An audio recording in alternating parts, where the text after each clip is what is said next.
Price lord. ಅನೇಕರು ದೇವರ ವಾಕ್ಯವನ್ನು ಸಂದೇಶವನ್ನು ವಿಡಿಯೋ ಮಾಡಿ ಪ್ರತಿದಿನವೂ ಸೋಷಿಯಲ್ ಮೀಡಿಯಾದಲ್ಲಿ ಯೂಟ್ಯೂಬ್ ಅಲ್ಲಿ ಅಪ್ಲೋಡ್ ಮಾಡ್ತಾರೆ. ಅನೇಕರಿಗೆ ಅನೇಕ ಉದ್ದೇಶಗಳಿರುತ್ತೆ, ಕಾರಣಗಳಿರುತ್ತೆ. ಆದರೆ ದೇವರಿಂದ ಕರೆಯಲ್ಪಟ್ಟವರಿಗೆ ಒಂದೇ ಒಂದು ಉದ್ದೇಶ ಏನಂದ್ರೆ, ದುಷ್ಟನು ತನ್ನ ದುರ್ಮಾರ್ಗತನವನ್ನು ಬಿಡಬೇಕು ಮತ್ತು ಅವನನ್ನು ಎಚ್ಚರಿಸಿ ಅವನು ಸರಿಯಾದ ಮಾರ್ಗದಲ್ಲಿ ನಡೆಸಬೇಕು. ಅದಕ್ಕೆ ದೇವರಿಂದ ಕರೆಯಲ್ಪಟ್ಟವರು ದೇವರ ವಾಕ್ಯವನ್ನು ಬೋಧಿಸುವವರಾಗಿರ್ತಾರೆ.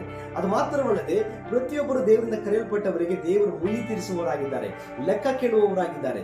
ಈ ವಾಕ್ಯ ನೋಡಬಹುದು. ಎಜೆಕೀಯನ ಪ್ರವಾದನ ಗ್ರಂಥ 3ನೇ ಅಧ್ಯಾಯ 15ನೇ ವಾಕ್ಯದಲ್ಲಿ, ನಾನು ದುಷ್ಟನಿಗೆ ಸತ್ತೇ ಸಾಯು ಎಂದು ನುಡಿಯುವಾಗ ನೀನು ಅವನನ್ನು ಎಚ್ಚರಿಸಿದೆಯೋ, ಅವನು ತನ್ನ ದುರ್ಮಾರ್ಗತನವನ್ನು ಬಿಟ್ಟು ತನ್ನ ಪ್ರಾಣವನ್ನು ಉಳಿಸಿಕೊಳ್ಳುವಂತೆ ಅವನಿಗೆ ಬುದ್ಧಿ ಹೇಳದೆಯೂ ಇದ್ದರೆ ಆ ದುಷ್ಟನು ತನ್ನ ಅಪರಾಧದಿಂದ ಸಾಯಬೇಕಾಗುವುದು. ಅವನ ಮರಣಕ್ಕಾಗಿ ನಿನಗೆ ಮುಯಿ ತೀರಿಸುವನು ಎಂಬುದಾಗಿ ಬರೆಯಲ್ಪಟ್ಟಿದೆ. ಆದರೆ ಪ್ರತಿಯೊಬ್ಬರ ಬಳಿಯೂ ದೇವರು ಲೆಕ್ಕ ಕೇಳುವವರಾಗಿದ್ದಾರೆ. ಅದರಿಂದ ನಾವು ಪ್ರಯಾಸ ಪಡುವವರಾಗಿದ್ದೇವೆ. ಎಚ್ಚರಿಕೆಯಾಗಿರಿ, ದೇವರ ಸಮ್ಮುಖದಲ್ಲಿ ಒಪ್ಪಿಸಿಕೊಡ್ರಿ. ದೇವರು ನಿಮ್ಮನ್ನು ನಡೆಸುವವರಾಗಿದ್ದಾರೆ. ದೇವರಿಗೆ ಭಯಪಡಿರಿ.